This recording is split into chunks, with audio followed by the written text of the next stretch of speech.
Hey, what's going on, guys? Well, I had someone ask me about the Edge Pro Apex. They were talking about they had a little hunting knife and it had a really bad chip in the blade. And so today, I was inspecting some of my kitchen knives. I have this Cold Steel K5, and this has a little chip in the blade. Let me zoom in, get a better shot of that. It is right there. Doesn't look like much, but you can certainly feel it. When I'm cutting, there's actually a slight chip next to it as well. So I'm going to reprofile this. Now, I'm not going to show you the exact steps here because I've done this before. I'm literally just going to run through the coarse stone, medium, fine, and then I'm going to use some of these polishing tapes to get a nice fine edge on there. But I did want to mention that, of course, this does do that. A lot of people ask me all the time how I sharpen my knives. I use a plethora of different things. I like to hand sharpen. A lot of times I'll just maintain a blade by stropping. But when I really have to do something like reprofiling, or taking a really bad rolled edge or specifically a chipped edge, I will actually do that on the Edge Pro Apex. All right, there's lots of different copies of this sharpening system. You could get cheaper versions of it, but the stones, I don't know if they're interchangeable or not. I do recommend the actual, sharpening stones because that's where the quality is. That's where the performance is in a sharpening system. Even though they have like $25 or $30 systems that mimic this, I don't know what those stones are like that come with them. But anyway, just want to show you the before and the after here. We'll see if I can get this this chip out with this system. Actually, both those chips. All right, guys, back for a second here. Just want to show you the edge where we're at. I was able to get the chips out. All right.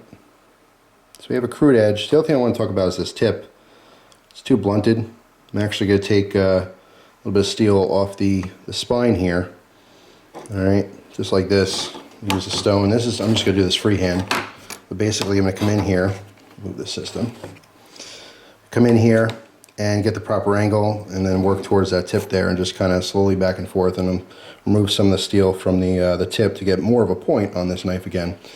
But basically, what I did thus far was I used the coarse stone dry, even though this is a wet stone system, supposed to use water. I did that dry, so it was very aggressive cutting. Almost got it out completely. Then I switched to the medium grit, used the medium grit dry, then the medium grit wet. Of course, alternating sides, probably, 20, 30 strokes on each side. Then I went ahead and did the fine one wet. All right, so I'm gonna go back and use the polishing tapes on this so we get a nice mirror edge, get it even sharper, and then reprofile that tip so it's a little bit pointier than that. All right, so I'll be back. All right, guys, so we're all done now. Just use some polishing tapes on here. And we have no, we do have a knife, yes. We have a nice clean edge now.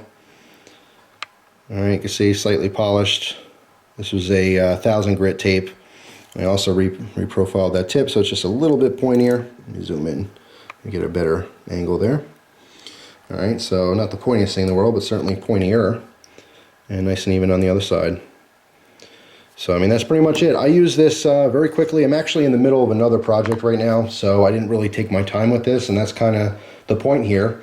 Although I do recommend you use this properly. You should really make time for it and sit down and, do it properly. But I'm on an uneven surface. Usually I grab a cutting mat because these have the suction cup down. So when I'm using this thing, it's, bouncing around, and I didn't put new tape on here, so I'm scratching the blade up a little bit because the metal dust when you're sharpening is very abrasive. So you want to, of course, have a nice clean surface, wipe it down each time. But I did the quick and dirty, and I've done this numerous times in the past. This is not a knife that, is a show-off knife. This is just a get-it-done knife. It's the kitchen knife my wife uses right now. When we were dating, I gave it to her. She fell in love with it. It's an old-school cold steel kitchen knife. There's a couple different models. This one is the K5 VG1 steel. It's awesome, but it was dull, and it had a chip in it. So now it's sharpened up. 10 minutes later on this system, even using it improperly, I got excellent results. And that's the point here, is to remind everyone how much I love this sharpening system. Also, my wife is in the market for a new kitchen knife. I might get a set, but not till maybe next year. I'm not looking anytime soon, but she wants to maybe get some individual knives.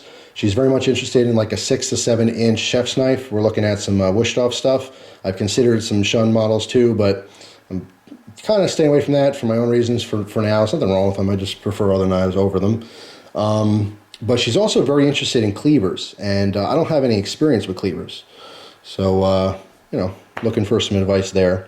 So there you go, guys. Keep your edges nice and sharp Or they say a dull knife is a dangerous knife, right? The sharper it is, the safer it is.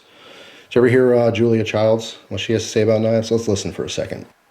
A knife is a tool, and it's got to be very sharp. Yeah, that's fantastic advice. I definitely agree with that. So anyway, hope you guys have a great day, and I'll see you soon. Take care.